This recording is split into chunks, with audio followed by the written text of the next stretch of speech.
Urusan sampai mendengarkan itu lewat YouTube atau langsung terhadap orangnya, itu tidak menjadi persoalan. Kesadaran itu akan tumbuh ketika Anda itu berdiam diri, entah mau tidur, entah mau apa, dingen-ngen. Kita tafakur, angan-angan. Ini berkenaan dengan syahwatul farji, ya. Syahwat yang berkaitan dengan jasad itu macam-macam.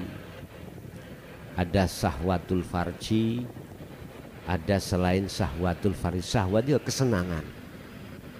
Kesenangan jasmani itu ya apa sih? Kesenangan yang ada kaitannya dengan mata udunya, kebutuhan urusan dunia. Kalau kita mengarah pada syahwatul farji, bagaimana kita cara menjinakkan sehingga farji itu ketika saat terjadi itu tidak keluar dari karena Allah.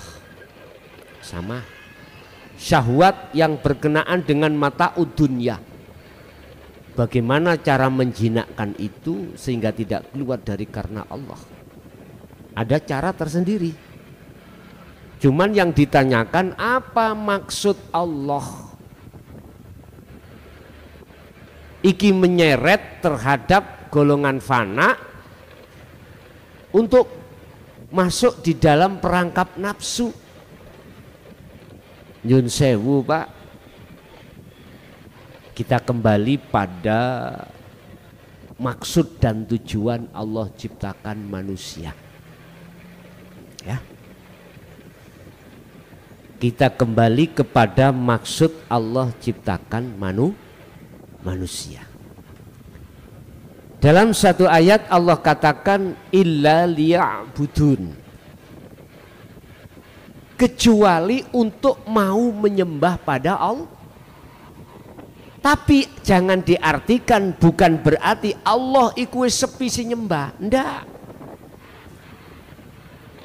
Jangan diartikan Allah minta disembah, ndak. Bukan berarti sifat ketuhanan Allah itu sudah berkurang, enggak. Oleh karena jenengan kali kulo itu sudah kadung, sudah terlanjur mengatakan qalu bala syahidna, inilah akan terjadi.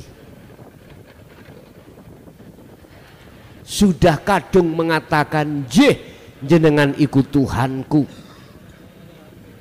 jeh saya hanya setia padamu, hanya bercinta padamu, memuja, memuji, menyembah padamu.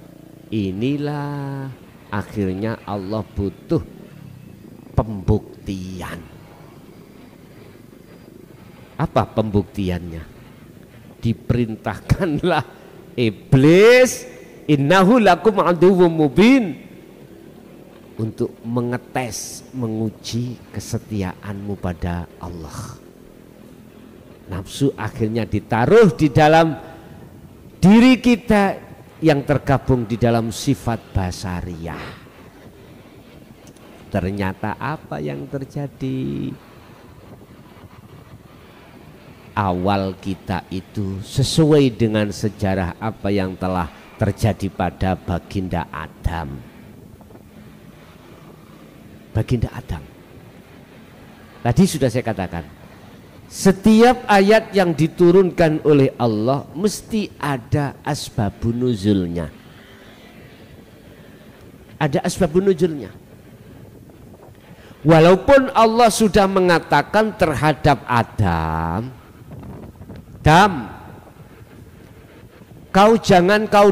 janganlah kau dekati pohon itu. Jikalau kau dekati, kau akan tertanam satu keinginan.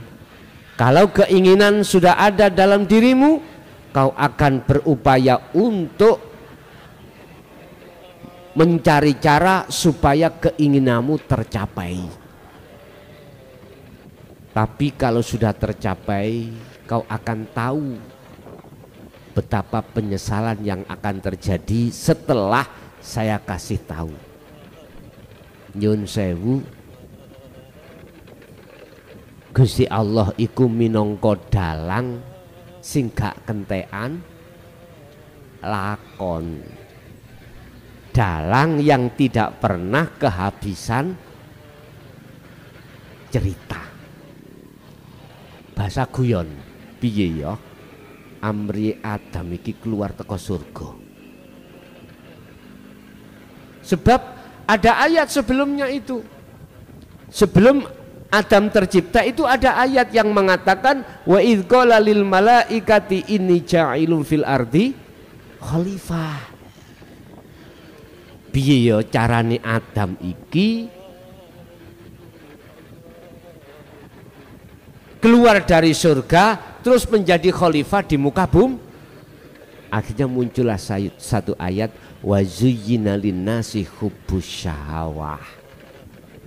Kasarai ngomong, please gudon Adam, katakan yang tidak sesuai dengan apa yang kukatakan. Siap iblis itu. Digudolah Adam, dipengaruhilah Adam, dibiuslah Adam oleh nafsu atau oleh iblis itu, akhirnya terjadi mendekat dan memakan buah itu. Akhirnya ada alasan Allah ngusir Adam. Seret. Sama jenengan kali kula ngingoten. Piye ya amriye supaya Anda itu menjadi khalifah nantinya.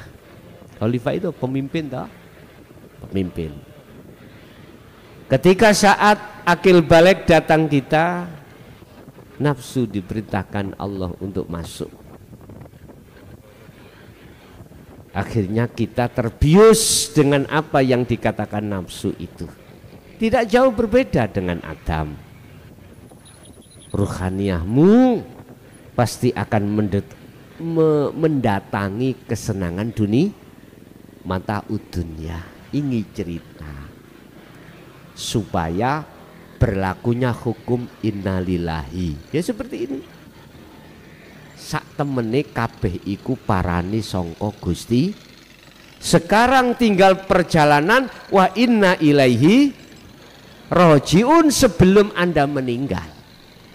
Akhirnya Allah menurunkan ayat innahu lakum aduwwum mubin ya ayyuhalladzina amanu khulu fis-silmi kafah wala tattabi'u khutuwatis syaitan innahu lakum aduwwum mubin. Sing isine ayat itu jenengan iki supaya ruhaniyah ini berlaku hakikat supaya bisa makrifat pada Allah, berlaku tahalli supaya tajalli. Inilah bentuk wa inna ilaihi raji'un. Lah di sini ada dua kelompok memang.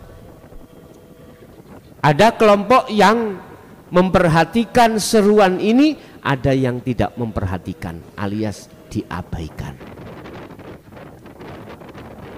Jadi kalau bertanya, kalau jawaban dari satu pertanyaan, mengapa Allah kok ya menyuruh nafsu itu berbentuk syahwat sehingga menyeret ahli syuhud utawa menyeret kita yang asalnya fitrah menjadi kotor, itu sebagai ujian. Allah ngetes, mencari bukti kalau Anda itu adalah orang-orang yang setia pada Allah. Ternyata awalnya kita itu tidak setia,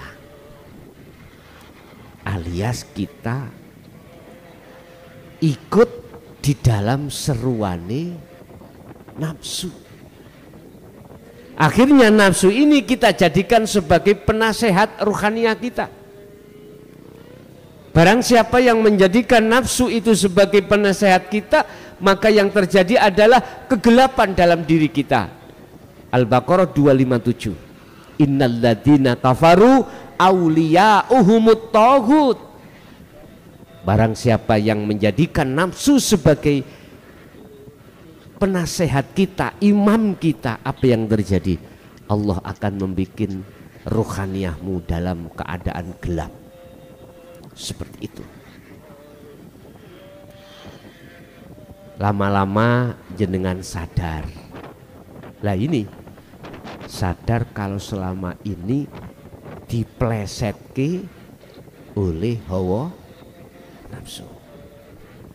Kapan kesadaran itu akan muncul di dalam hati Anda? Bersamaan dengan hidayah Allah. Apa ajaran dinul haq bersamaan dengan hidayah Allah, itulah awal jenengan kali kulo ini dikatakan sadar kalau selama ini kita terbius oleh kemauan hawa nafsu. Urusan sampai mendengarkan itu lewat YouTube atau langsung terhadap orangnya, itu tidak menjadi persoalan. Kesadaran itu akan tumbuh ketika Anda itu berdiam diri, entah mau tidur, entah mau apa, dingen-ngen. Kita tafakur, angan-angan.